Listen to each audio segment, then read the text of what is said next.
Many a company have taken shots at making FNAF plush over the years. You got your Sanchis, your Funkos, your U2s, makeshift by proxy. But today I want to talk about one of the newer challengers to throw their hat into the ring.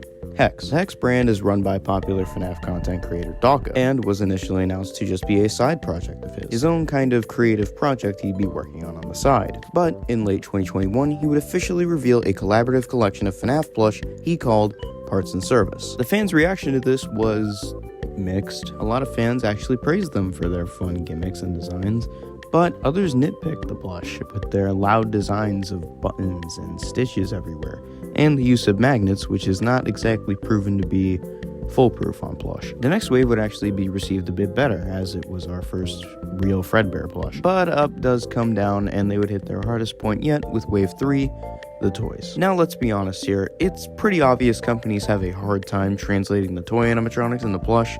You either get copies or what the fuck. So when Dawko revealed these, people weren't exactly ecstatic. And this is actually the best segue I have into the first segment of this video: quality control. Quality control is always going to be a difficult matter, especially so when you're making things like plush, which can't just be handled by a machine. It's actually why it's so common to see phrases like factory error in collection circles. My main point being, it's hard for Hex to make sure that you get a plush that looks exactly like the one you ordered on the picture. Being completely honest, I think it should be industry standard that companies hire a third party to check all the products that go out before they go out to ensure quality. But with an indie company like Hex, it's just not feasible. But I still don't think that excuses their clear lack of effort to it. You guys need to step up your game. I personally believe you should stop putting things up for pre-order and put them up for order, flesh out the entire stock, make sure it's all good, and then send it out. Then I feel as though it's going to be easier to avoid these problems. And also, when you send someone Gollum, offer a little something more than like $10 in-store credit. Check it before you ship. Now here's the part where I get to be nice to Hex. Something that early on sways a lot of people away from Hex is their very bold design choices. Not only does every plush have card art, but most of them have accessories, and all the mainlines ones can be ripped apart like a Lego man. Personally, I never got the hate. The main argument against Hex is that the designs are weird, which that's the point. Stylization. The thing is, you don't have to buy the plush. They're not grabbing your card out of your wallet by force to follow this trend. And that's what it is, a trend.